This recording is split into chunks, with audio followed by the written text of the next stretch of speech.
Hello, everyone, and welcome to the Voices of Humanity show at prconnectionsradio.com, the voice of new media.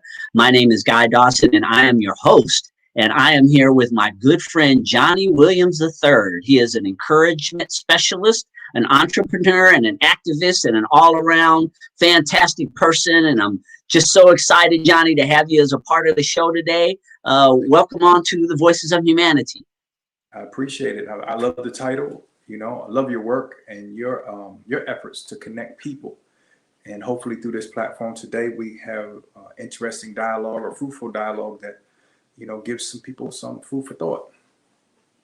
Johnnie and I have worked on some projects together, and he is, as I had mentioned before, an encouragement specialist, which I think is just a phenomenal title. And can you explain how you developed the title of the encouragement specialist? That title came about during my time here in Las Vegas. For those that are watching other places, both Guy and I are here in Las Vegas. That's where we met. 10 years ago, let's just say, I arrived in the Las Vegas area. So January 1st, 2009, to be exact. And I had gone through the titles as a youth engagement specialist, inspirational speaker, motivational speaker. And I often realized that when people would say, hey, you are a motivational speaker, or you're an inspirational speaker, or maybe they say you're a children's author, whatever lane they might have met me or viewed my skill sets or contracted me to serve a certain role, that was the title. So I found that a lot of titles were given to me. And when I noticed that when I would say, yeah, I'm a motivational speaker, people would kind of take a step back, like, you want the floor all the time. You think you know a lot of things. I would see some hesitation, but this might be my first engagement or first meeting with people. And this is a lot of times I'm meeting like in business settings and things like that. I did a great job with the students and the speeches that I had to do. So that wasn't the issue. I just noticed that when people in general at networking events, such as the ones you put on, that when introduced that way, people already had a preconceived notion with the words motivator or inspiration, inspirational person. So I'm walking down the strip one day. I just had the notion that I was going to walk down the strip, take a walk one day, summer, and I'm sitting there thinking about this title, and I'm like, I want to title myself, especially as I go into the legacy side of my career. And I said, what is it that I can control? Some people have come to know me, as the guy that's spoken to 1 million kids. I stopped counting after I reached that goal. I said, but can I say that I motivated every one of them? I can say that I never had a speech in over 1,800, 1,900 some speeches where anyone's had to interrupt my speech because of disengagement, lack of respect, or anything like that. So I take that and say, that was great. I really appreciated that. But I can't say that I'm motivated. I can say that I showed up. And what did I aim to do? I aim to encourage them. So I've come up with many crafty ways to engage students, engage adults. And a lot of times, the things that I come up with, I can relate them to a young student as well as an older teacher or older parent, right? Or a business professional. Same metaphor, different people. So I knew that I could say that I offered encouragement. So that's what I specialize in. I spend my time thinking of different ways to encourage people to go further than they might have thought they could go. Think about things a little bit differently than they might have been thinking about them, right? So when I looked up the title to see if it was actually available, it was clean as it relates to looking at it online, right? No .coms, no use, no blogs, no titles. But the only thing that came up was some articles on Alibaba, an Asian platform, I guess much like our Amazon, things like that, a net weaving platform of some sort. And they had put out a job post under the title of encouragement specialist. But this encouragement specialist had a certain criteria. They were looking for model type women that would encourage men to come to work on time. Well, they got more bad press than they got laughs, and they immediately took it down. So if you look up encouragement specialist in Google or any of the search engines, I'll come up. But you go a little further down in the search, and you'll start to see, oh, that's that Alibaba, article and post about the fact that it caused some social disrest with, how women felt that particular post or job posting, related to them. So I'm happy to take that title and do something very positive and constructive with it. I can see your point, Johnny, when you were talking about the difference between motivation and encouragement. I feel like the word encouragement has so much more substance, because when you look at the two, I mean, being motivated, not that there's not good things about being motivated. Mm-hmm. The thing about motivation is that it tends to wear off quickly. So you're motivated for a little while, and then where are you? But when someone encourages you, there's a lot more substance to that. Yeah, I feel. I would agree with you, and I mean, I think that opened the door, because what I found is that people had never heard that title, had heard the two put together. They were familiar with encouragement, familiar with specialists, not the two added together. So what I realized in the field of motivating, right, or inspiring or encouraging people, was that sometimes there were certain commonalities in society where people already had an auto response, or because of something in society or something that had been done to people on a personal level, they might react to word phrases or comments or tones. As a speaker, you got to be very aware of your tone, because you can shout, "You all can do it," and someone in the crowd may say, "You're yelling at me," and it's connected to a father figure or a mom's boyfriend figure or some other authoritative figure that's mismanaged their influence in one's life, right? So I learned that we want to change our tone up. We'll offer voice inflection, but we're going to come at a lower register. So some people would say, "Man, you got this calm voice, man. It's almost like you put me to sleep." I said, "No, I'm making you think. I'm making you think, and I want you to lean in and catch what I'm saying. So I'm going to put a lot of inflection in my voice in lower registers, because most people don't whisper and tell you you're nothing. You're not good enough. They shout it. They speak with some sort of angst." So I knew that I had to be aware not only of the title, but also my tone. And when I would say I'm an encouragement specialist, people were like, And if I ask, might I offer you some encouragement? Most people, I'm open to that. But if I say, "Hey, guy, let me motivate you," no, I'm good. I'm self-motivated. I don't need your motivation. So I realized that the encouragement had a lot more range to it, and it was greeted with more open arms. People didn't have the ready defense, when looking to sift and sort through different options of speakers. The encouragement specialist positioned me differently. And that's all we're trying to do in business is, highlight our strengths, right? And you shouldn't be hiding your weaknesses, but rather leveraging them in a way that you can be transparent and you can share your realness with folks, but at the same time, work on them.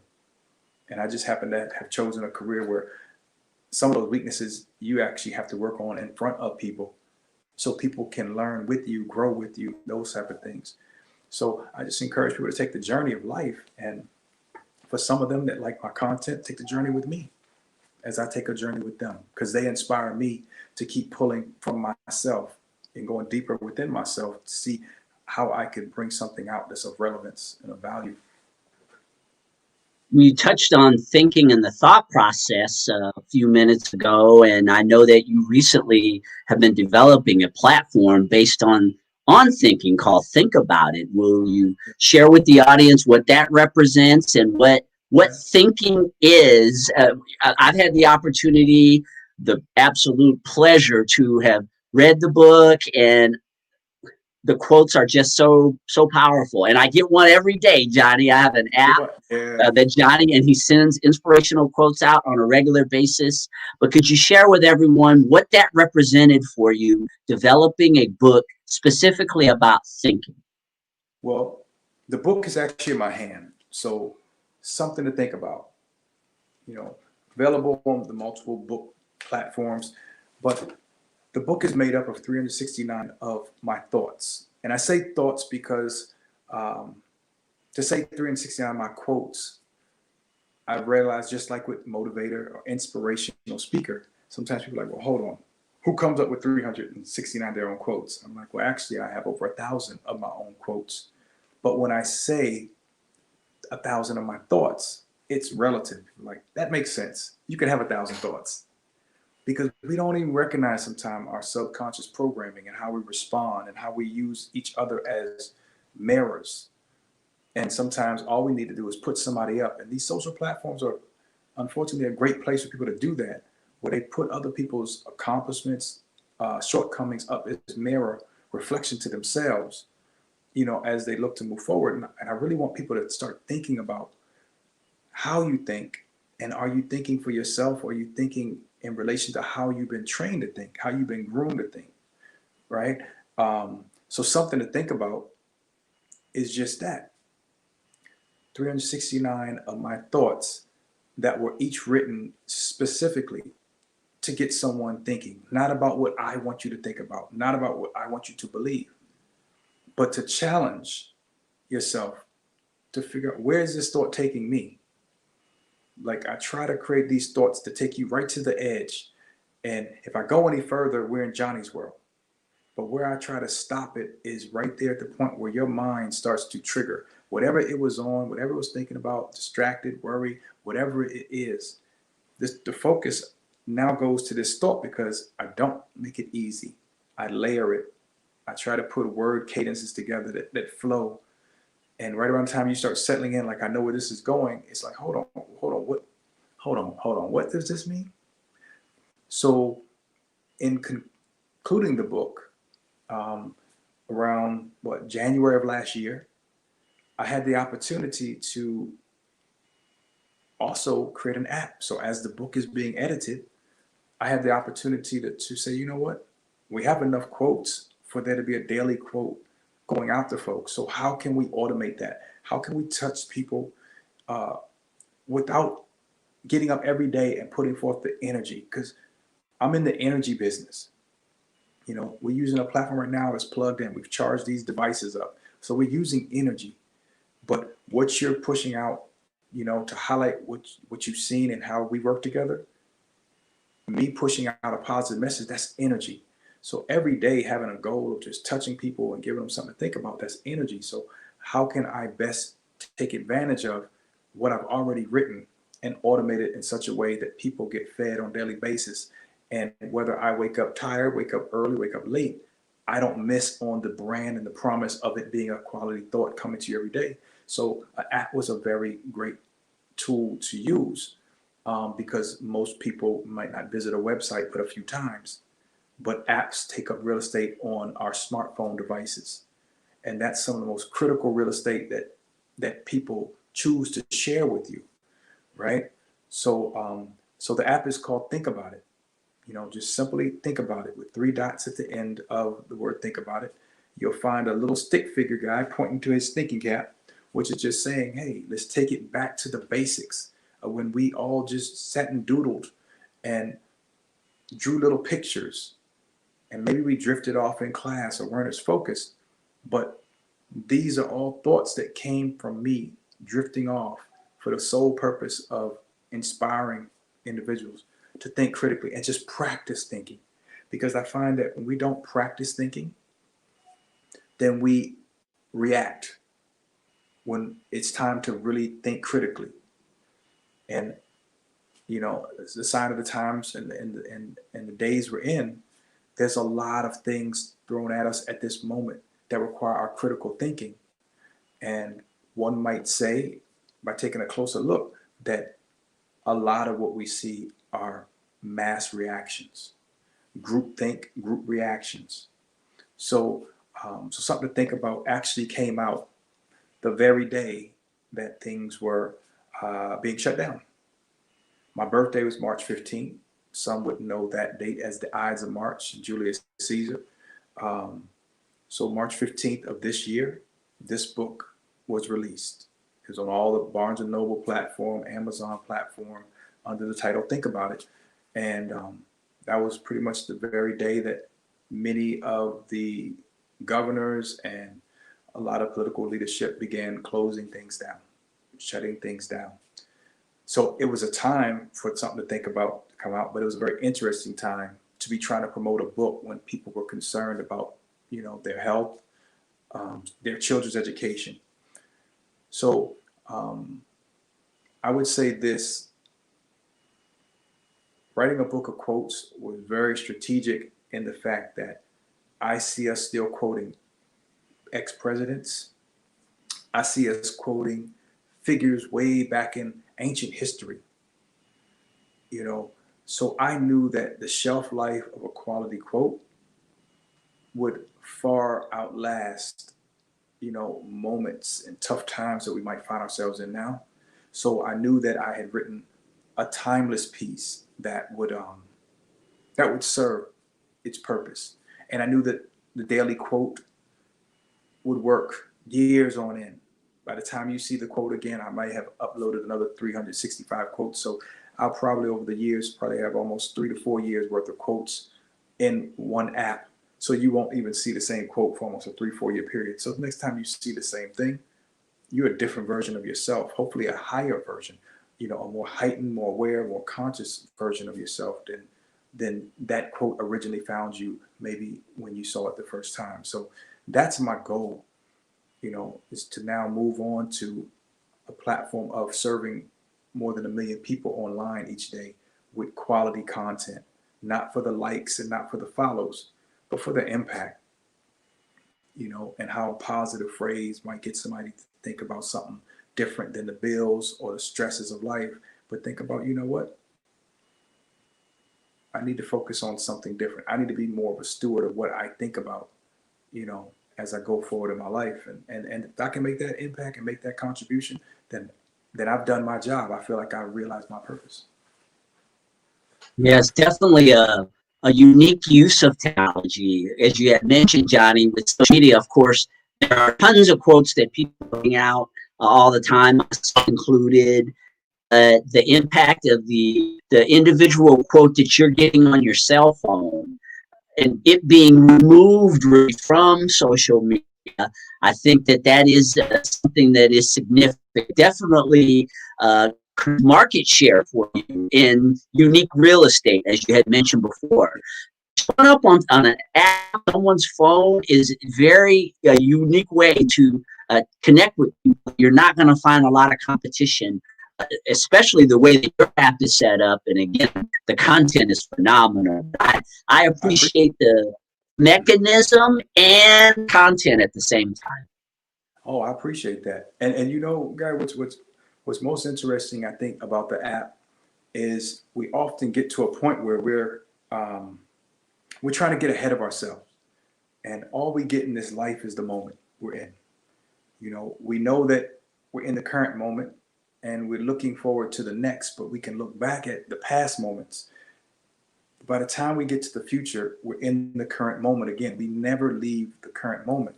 So one of the things I wanted to do was slow people down and provide them one quote a day. I could easily provide all the quotes so you could just sort through, sift through, make some comments. But something in me said, no, let's pace this thing out. One thought a day. We're in a noisy enough, loud enough world that if we just focus on one thing at a time, we might find a little more peace in a noisy, loud, crazy world. So for many people who gain the app or download the app initially, it's like, okay, I like that quote. What's the next one? I'll see you whatever time you schedule within the app. The app allows you to set in the settings the language you want to receive the quote. There's 7 languages now, from Mandarin, Russian, Portuguese, French, Spanish, of course, English, Russian, Dutch. So I was excited. I wanted to even put even more languages, but we just started with 7 because, again, my purpose and my focus is to serve 1 million people around the world. And I know that English has been a language learned by many people in different places around the world because it's been connected to the global currency that many countries, would use to engage in business. So a lot of students in different countries have learned English as well. So I knew that I could still serve a purpose, but to just home in and provide my thoughts and my words in people's native tongue, or for a parent or a student that's learning a new language, to get the app in a different language that they're learning in class, or trying to master, or a second language that somebody speaks first at home, but in the street they speak English, but they come home and they read the quote in Italian. That I thought was another unique piece that would make the app unique. But most importantly was to slow people down and offer one thought a day, just one thing at a time. And I think when we take one breath at a time, take it one day at a time, we realize that all we get is this life, one moment and 1 second and 1 minute at a time. So I'm glad that you gained something from it, and I appreciate you mentioning it to anybody else that might have interest listening to this, to consider it. Again, in the Apple and Android store, think about it. And little stick figure is going to be sitting there waiting on you to press that download button. And you had talked at the beginning of our interview today, Johnny, about the fact that you've spoken to many, many children. Mm-hmm.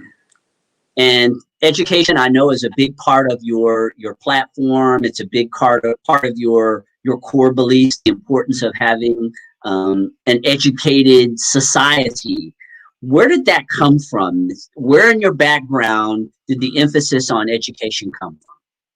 Well, before I valued it the way that I speak about it now, there were people around me that valued it for me, i.e. my father, my mother, who, number one, educated me on the importance of relationships. They'll be celebrating, I think, their 50th year of marriage this upcoming July.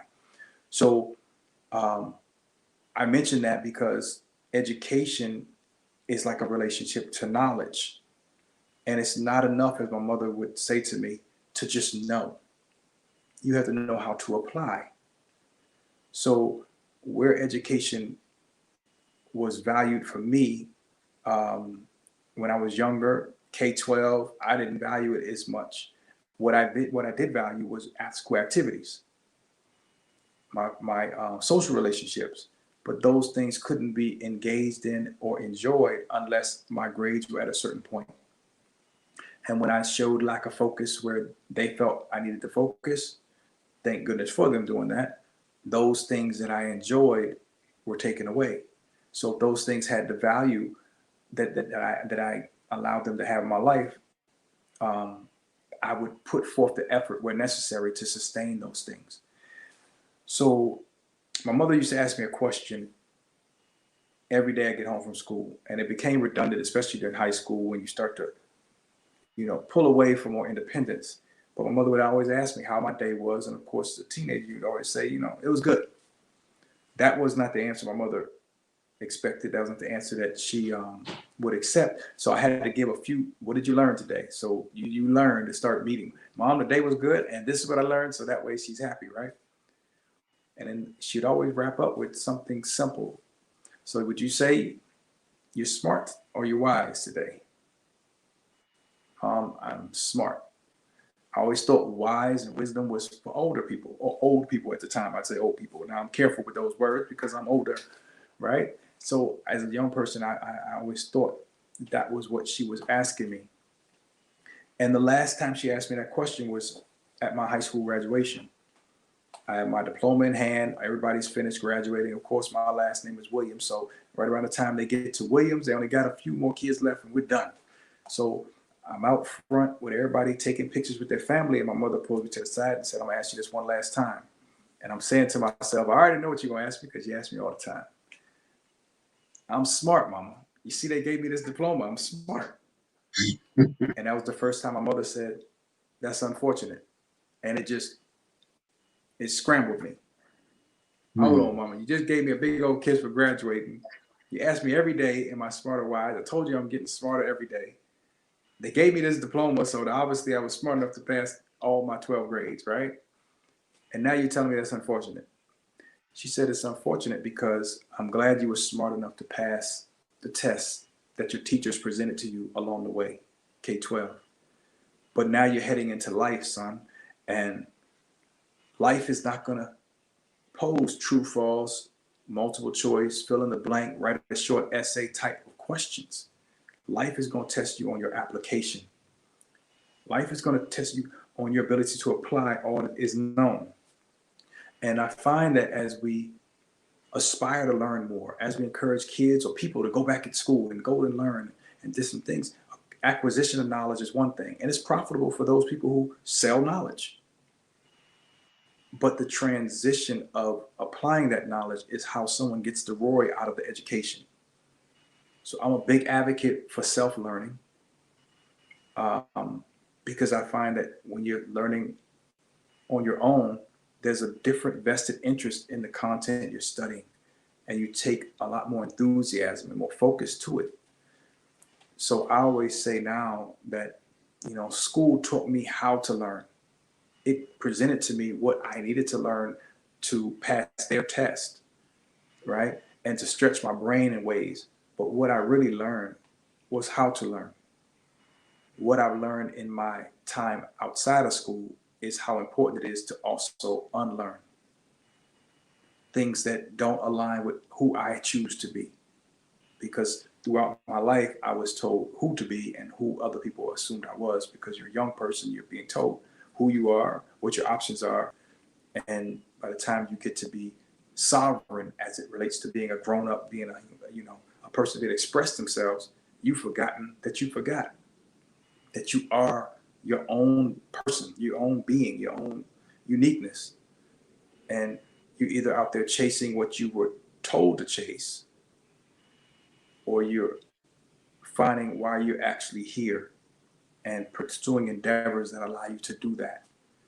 So I believe that sometimes requires some unlearning, and that also requires a lot of self-learning. So to give motivation, encouragement to individuals to be prepared to do that job, it opened my mind to the need to learn. And I was like, I never had this type of thirst to learn. I don't know what kind of student I would have been if I took this present day Johnnie Williams interest in learning something new every single day, every moment I can. I did not have that thirst for learning, but because I want to learn certain things, my perspective is different. So I try to shift people's perspective on learning, so maybe they can learn what's in front of them and master some of that early on, so they can benefit from the application of its purpose later on. You've also had the opportunity to be involved in professional sports via your brother, Jerome Williams, who was a professional basketball player, playing the NBA for many years. And a lot of people out there might not know that a lot of the public relations and community related endeavors that Jerome has been a part of. He's very well known for being part of some of the big organizations in the NBA, such as NBA Cares and others. Yeah. And you were one of the people behind the scenes orchestrating, developing an image for him beyond his play on the court in terms of education and his community engagement. Could you share about what that was like, creating a different type of a persona?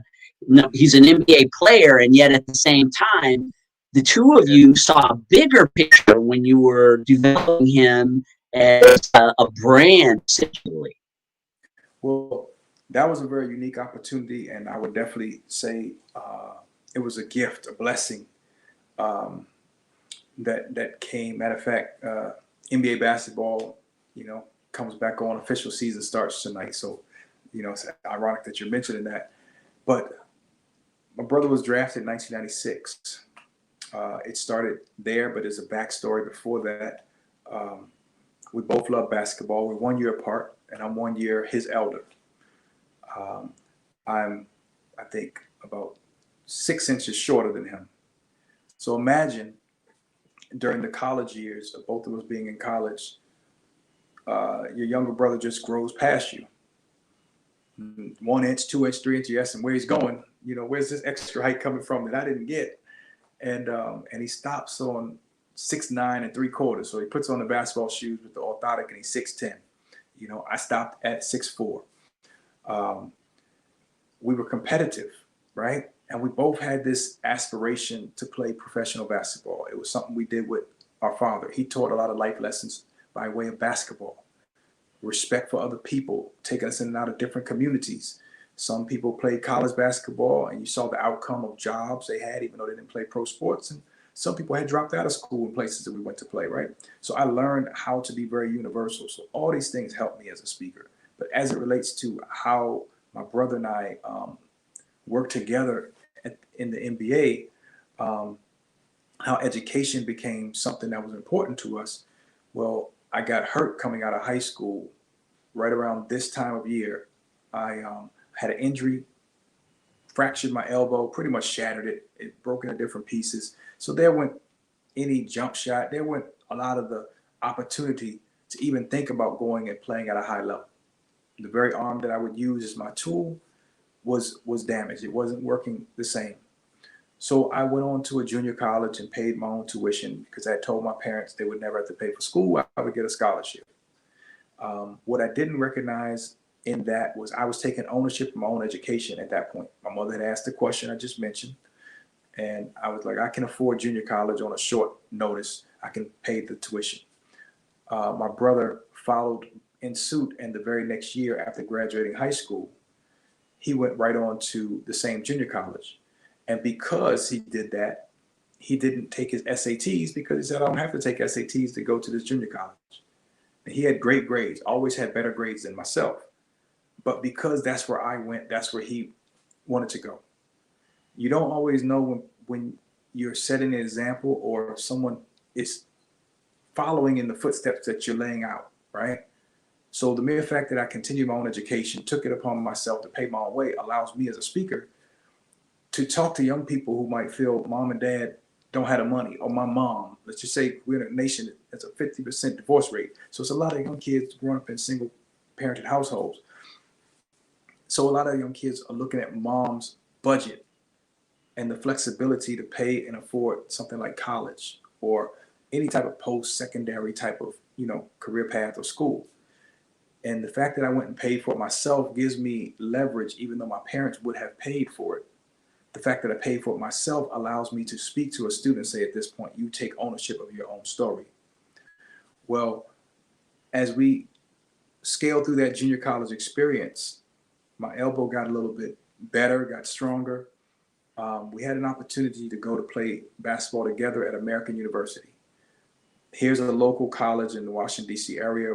We were raised at that time in Maryland, that understood that Jerome and I would do a lot of things together, and Jerome would often do things or go places that I was at. Okay. As a brother, and we're competing to be better than the other one, I didn't see it so much that way at that point. But looking back, I can see that, man, he had a respect for, I guess, me as an older brother that sometimes you don't see in those teenage years. But this school picked up on the fact that somewhere along the line, Johnnie Williams provides some sort of comfort zone for Jerome Williams. So even though this guy is now 6'9", 6'10", he's grown this much in a year or two and is a point guard at this height, this would be amazing to get this type of guy at a school like American University. Great university academically, not necessarily a great basketball school, not necessarily the pipeline to the NBA. So my brother and I played on weekends at a invitation-only gym that was made up of guys who pretty much were playing scholarship basketball at Georgetown, Maryland University. Grant Hill came through a few times from Duke. So we're playing with guys that are playing on TV. And we're more than holding our own. And my brother, being uniquely tall and gifted with dribbling at the same time, was a problem for those guys. So coaches that would frequent the gym decided, I think we need to talk to Jerome Williams. So Georgetown was another local school that came knocking at our door My brother had already committed to American University just so we could have a dual scholarship. But because he didn't take his SATs, he had to graduate from junior college. So that's when we talk about grades and not just going to school to be an athlete. Because I get asked all the time, "Are you a basketball player?" And you see this gray in my beard. I still get asked, "Am I a basketball player?" And it's like, at a certain point, when can a person over 6'5" of a certain race be something more than that? And that was one of the things that really made us want to emphasize education, because I knew that as Jerome entered the NBA, it would be an easy sell to say, "Hey, shoot a ball, keep it low, and maybe you can go to the NBA too." When I knew that your best chance of getting to the NBA is going to a major college. Your best chance of getting into a major college is getting past those SATs and passing your classes. But if you leverage the college and get the degree, like my brother stayed and he got his degree from Georgetown. He came out of junior college, graduated there, and went into Georgetown on his grades. He's one of the few student athletes that got into the university on his grades, and then they were able to give him a scholarship. So that took an extra year of him finishing a few more courses before he started Georgetown. So when he went to Georgetown 2 years later, he's pretty much seen as like one of the All-Americans. He gets drafted in 1996. We're on TV. Kobe Bryant's table's over here. Steve Nash's table's over there. Stephon Marbury, Ray Allen, all these guys are in this 96 draft. And my brother gets drafted to Detroit Pistons. And his question to me at the draft tables, "Are you heading to Detroit with me?" And I wasn't necessarily planning on going to Detroit, because I thought he was going to the Knicks. New York from DC was a much more attractive to two young guys type of city than saying we're going to Detroit. But nonetheless, we fell in love with Detroit, and Detroit was the best place for us because we arrived at a city that is much like Las Vegas in the way that there was there's one dominant industry, three dominant players: Ford, GM, and Chrysler. Here we might have stations, Caesars, MGM, right? And you have a physical labor force that is able to command and make a nice middle-class living. And education may not be the prerequisite for that income. The effort, the time, physical labor is being exchanged. So what we found was that in Michigan or in Detroit, there was a very high dropout rate, just like when I arrived here in 2009. Dropout rate was nearly 50%. We decided we wanted to stress, education as a key component and not subtly promote it during Jerome's NBA career, but really promote it. So that required that we promote literacy. And when we did that, the NBA had a counter program they were emerging and creating at the same time. And that was called Read to Achieve. My brother and I had written 2 children's books with basketball as a theme, but character and values and respecting parents and getting education was infused to the book. So one was called Triple Threat, which is all about having 3 options to win the game. Shoot for your goal, dribble around obstacles, bounce back, those type of things. And then boot camp and on to home team. So we wrote 3 children's books during the tenure. So that was picked up by NBA Cares in such a way that they invited both of us to participate in the launching and the All-Star Weekend activities each year. So that was wonderful to be able to see that I didn't make it to the NBA, but somehow they respected my brother, what he was doing in the community, and the level to which we were taking it, to such a degree that they began inviting me. They began extending extra flights and tickets for my brother to bring me to Africa, to China, and then allowed me the platform to speak with NBA athletes behind me, to engage students or speak on behalf of the NBA to a school hosting them in another country because they knew I was a speaker. So I ended up with what I wanted. My brother wanted to play basketball just like I did, but the reasons why might have been different. My brother always was a saver and always loved money.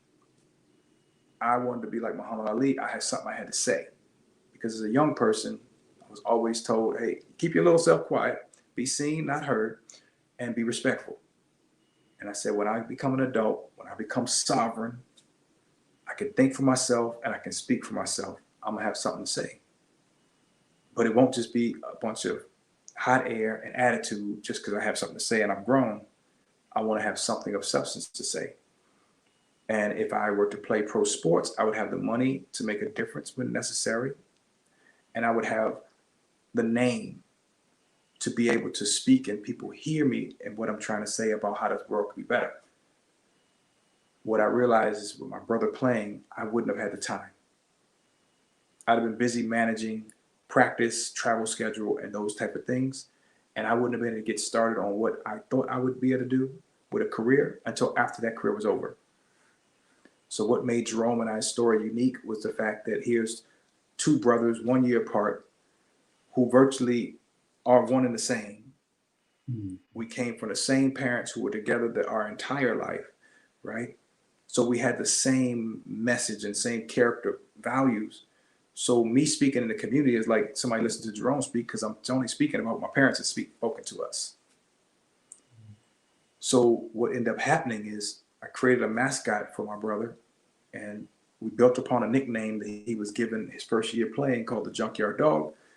And we created a Junkyard Dog mascot that in so many ways represented guarding the dreams of young people. So that mascot would go to schools with me during the day while my brother was at practice before the game that evening. And what would happen is young people would go home and tell their parents the Junkyard Dog came to their school thinking that it was Jerome pretty much, but it was really his mascot representing his brand. And I'm growing and now as a speaker because I'm speaking all that I know about the NBA, but also how we got to this position and how they can get to their position in life. So it's a very unique story. You know, it's often good to look back at it, but there's so much ahead of us and ahead of me. And saying, man, I feel like I'm just getting started. I feel like all that was setting me up for the creative things I need to do to help more people. Having gone around money and seeing what so many people are chasing, how empty it will be when you arrive at that outcome if you're not true to yourself, mm-hmm. Right? If, you know, you just pursue a career but not your calling, you know, the outcomes are great, but there's always something missing.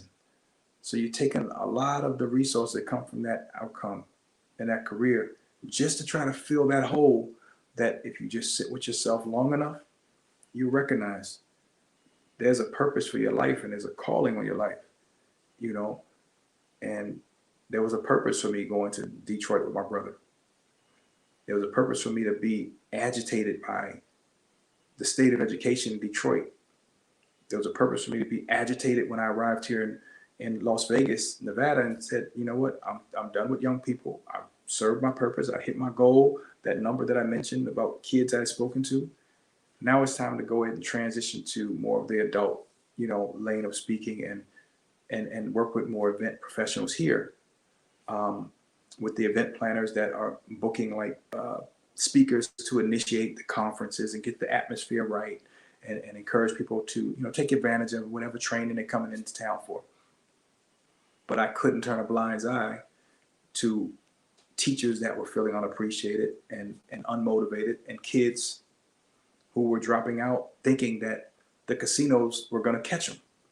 When I just come from Detroit and seen what happens when plants shut down and 10,000, 20,000 jobs are lost and there's no transition to recoup the income loss for the education gap. So the intellect to income, there was a gap. And it's great when those opportunities are there, but when those opportunities are taken away and your entire livelihood is stripped away, and now you're left with the question of how will I educate myself so I can bring enough value to the hour or to the moment or to an organization that I can now get myself back to what I was making by just giving physical labor. And we find ourselves now here in Nevada with layoffs and things like that. And where do people go that are in the hospitality industry getting paid what they get paid in Vegas is not necessarily the norm across the nation in the hospitality sectors. So what happens if you left school early and you're looking to leave to go recoup what you lost, but in other markets, the demand and the 24-hour system that we run here isn't the same. So you can't gain the same income. You can't access the same income for the same output. See, that's where it catches up to you, and that's where you have to be careful. So self-learning is important and constantly improving upon oneself.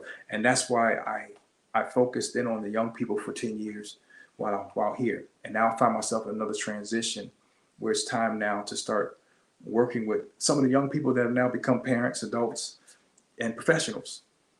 So, and I love the fact, Guy, that you are always bringing people together, even this platform to give me an opportunity to speak, you know, that I see as part of your purpose, because you do a great job of giving people opportunities, you know, to share, but also you link people together well. So I think if everybody just finds what it is you're here to do, you know, and see enough in it, and not necessarily how it looks in comparison to somebody else's lane, but how you feel in your own lane, and just focus on filling your own shoes. I think a lot of people are being brought to that place right now, because a lot of people got to regroup and reinvent themselves, you know, and it's a lot of things going on, a lot of distractions. And now I think it's critical that you can dial your focus. Despite the storm that's going on, there's always an eye in the midst of the storm. So how does one survive the chaotic storm, the political storm we found ourselves in, right? The racial storm we found ourselves witnessing this year, the health storm we find ourselves still, you know, trying to navigate. Those are 3 storms that have caused a lot of mental illness, a lot of anxiety, suicidal thoughts, depression, right? You got to be able to dial in your focus. So that's where a Think About It comes in. That's where Something to Think About It was written, to say, this isn't just about the quotes. This is about the practice of thinking, so that when it's time to think and you get hit with rah, rah, rah, you can focus on what you're focused on, you know, your next best move. And I think that that's part of my purpose, is finding creative ways to do that. But I know I want to talk to you probably about some things that we're doing now locally in relation to all the mental health concerns that have always been playing a major role, but in the background. People were suffering in silence in the background. Athletes transitioning out of pro sports, suffering in the background. You know, kids not feeling good enough, suffering in the background. You know, health professionals that are watching people come and people go, you know, suffering with not being able to save everyone. So it's a lot of people that really would benefit, you know, from being able to speak to their emotions, speak to where they're at without the stigma. And I know that there's a lot of work to be done in that space.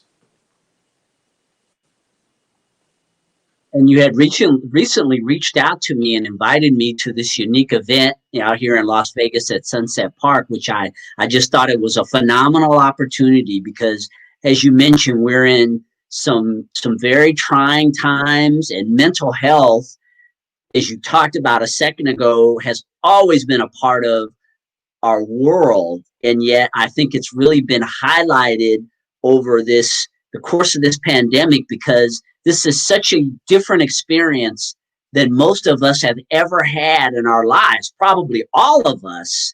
Yeah. There hasn't been a pandemic like this since 1919. And where was the inspiration that you got to create this unique walk and talk experience? I just thought, when you reached out to me about that, what a wonderful way for people to connect with one another and just talk. Where'd you get inspired to do that? Well, I was inspired by the young man who has created a amazing charity to begin the work of serving his purpose. His name is Brandarius Johnson, and he reminds me a lot of myself as it relates to when I went back and told you the story, a little bit of the story about my brother and I. One thing I didn't mention was the fact that we created a nonprofit and we had a for-profit. Both of us fused together were the catalyst for both of them. So the nonprofit was about us giving back and doing our programs and funding it, but the for-profit was more of when we just go and speak on our own, or maybe somebody else needs some help setting up their community endeavors. So it was the same service, just delivered from a nonprofit in some lanes and a for-profit in the others. So Brandarius had created Day One Ambition LLC, which was about spreading encouragement and destigmatizing the mental health conversation. And in doing so, he's created some amazing shirts, shirts with statements like, "The world wouldn't spin the same without you." The mental hustle continues. Day One Ambition, meaning every day is day one. Now, what birthed these statements as it relates to what ultimately birthed Walk and Talk was the fact that he endured a major loss during college. He went through the college injuries, the junior college route like myself, and his aspirations were to play pro football.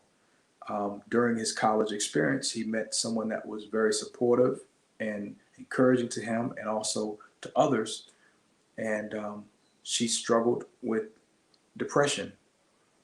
And one day he got that call that she had taken her life. And that activated him in his purpose to understand that mental health and the conversation was critically important. So Walk and Talk was birthed out of my work now currently with Brandarius as mentor and partner, big brother figure, to walk him through some of the very things that I went through at his age.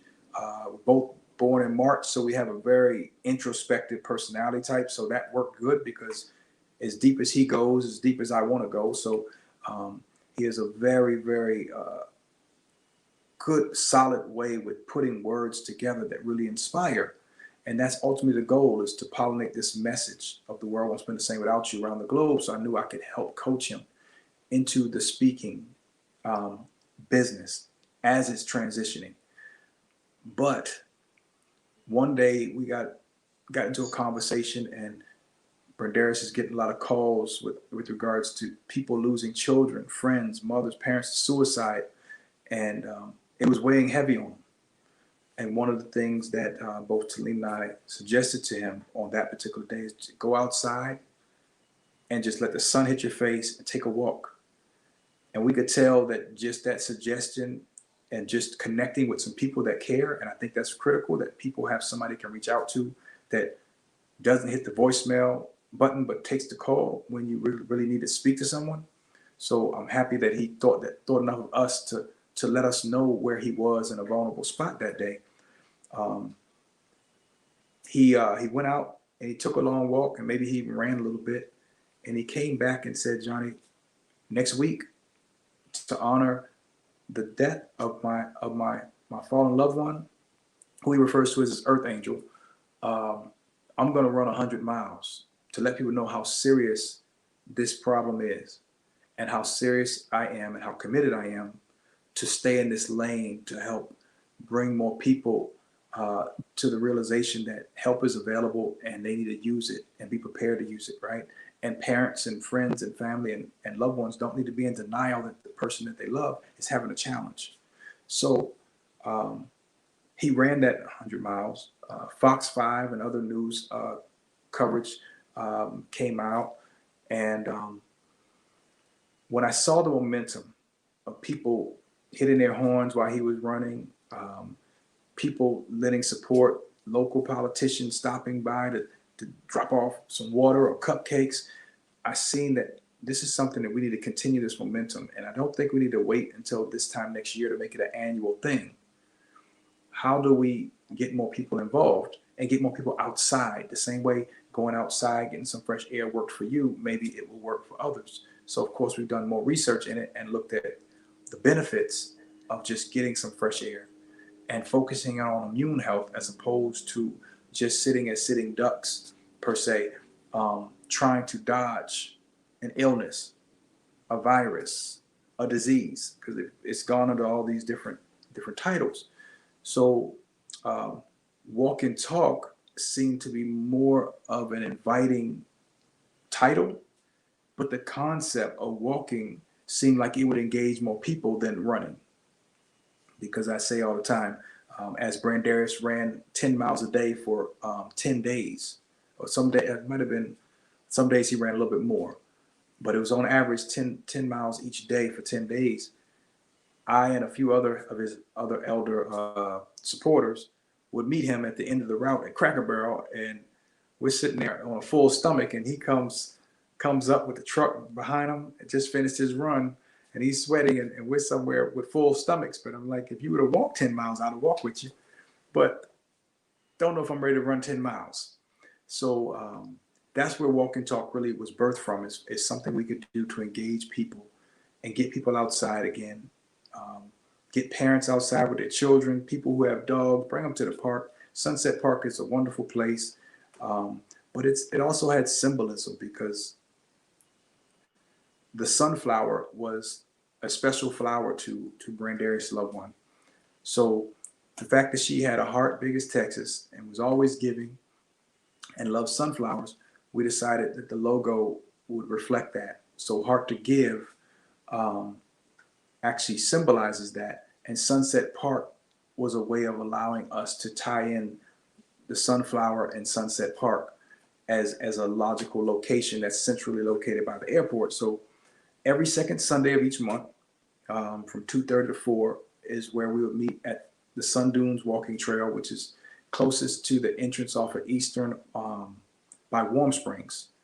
Okay. And I'm sorry that when you came, you couldn't find us, but that's where we were. And I try to make sure we put a little more information in the invite.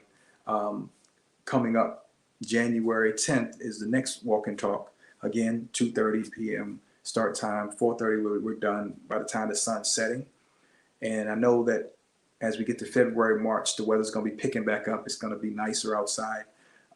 Take a little more commitment with folks to come out when it's a little bit chilly, but nonetheless, what I've seen is people's spirits lifted and hearts are warm with the fact that, hey, you know what? It feels good to be outside. There's enough distance, enough space for people to be safe and people to address those concerns. But I just saw, families coming out and saying, we've never just come to the park as a family, just taking a walk. This is amazing. And others are saying, hey, I met somebody new and I walked a mile with somebody, because that's what we do. We walk a mile circle. So it's just a 1 mile flat walk on a paved concrete platform. And we have a growing list of mental health professionals that are joining the walk. So there'll be people that will be able to add to our opening comments, let people know, this is where resources are. These are some things you can do at home to keep things mixed up, with the family being kind of quarantined and a lot less social outings because of the times we're in. We want to make sure people are armed with information, but also have something to look forward to each month that just gets them beyond, that normal routine, and I think that having seen our pilot in November and our first kickoff, December 13th, sponsors like IDK Pizza came out and they provide pizza. Cupcakes are provided. So we've had different people stepping up now, and I can only imagine when other organizations with a heart to give decide, what, we want to make sure that this is a very unique opportunity for people to collaborate and come together. And we have this to contribute. You give me the opportunity to even speak on it. You're sharing this. This is your heart to give. So I appreciate you for that. But the title just came from the concept of people will meet us at the walking level. Grandma can walk with us. The little one can walk with us, but a lot less people could run with you. And I think that that's where we're going to grow with this. And the goal is by the time we get to September, where we will now have the second annual run instead of Brandarius running 100 miles to reprove again that he's as committed as he was over the course of this year. We'll have individuals like yourself, news anchors, radio personalities, dignitaries, politicians, everyday citizens saying, I'll take a mile and I'll take a mile. So if everybody takes a mile, then he doesn't have to have to run 100 himself. Maybe he runs 1 mile and he's got 99 people run the mile with him, and raising some awareness and raising some money to make sure that we can aim support where it needs to be and provide platforms that direct people to the resources that are currently available that we don't want to be funded but not utilized, so it begins to be wasted funding. You know, it's one thing to come into a new lane of service and say, hey, we're here, and you know, maybe Brandarius's concept is a little more catchy and has that pop culture pop to it, with the world won't spend the same without you, but the genuineness runs deep. The purpose and the catalyst run deep. But we also have deep respect for those that are already in this lane, that have been anchored to this lane, knowing that funding is going to need to be allocated to the you know, to the mental health lane. And we want to just support folks getting the help they need from places already in place to do so. And if we can just be the encouragers that encourage people to come out of the shadows and shed the shame and ask for the help and just walk with us. And don't just wait for the second Sunday, walk every day. I walk every day just about. So throughout this entire time, my connection, my speeches, my contracts, work I done with my brother, all canceled. So what do I do with that energy? I could sit with it and let it grow and grow angry and grow frustrated and grow worry about a virus and worry about the financial implications where lifestyle changes because the money has shifted, right? Or I can say, you know what, let me go outside. And one thing is for sure, you pretty much guaranteed a sunny day here in Vegas. You know, I got some friends in other places that say, Jay, don't tell me about the sun because it's cloudy here, or it's cold, or it's snow. But for those listening in Las Vegas, you know you know what I'm talking about. You know, we don't have many cloudy days, you know, and we got to take advantage of that, especially during this time of the year and a time such as this. Go outside and get some fresh air, you know, be responsible, you know, address your concerns for safety. But I would say this, you know, life started with the breath. So when you put a mask over your face, you disrupt the breath. That's where life starts and stops.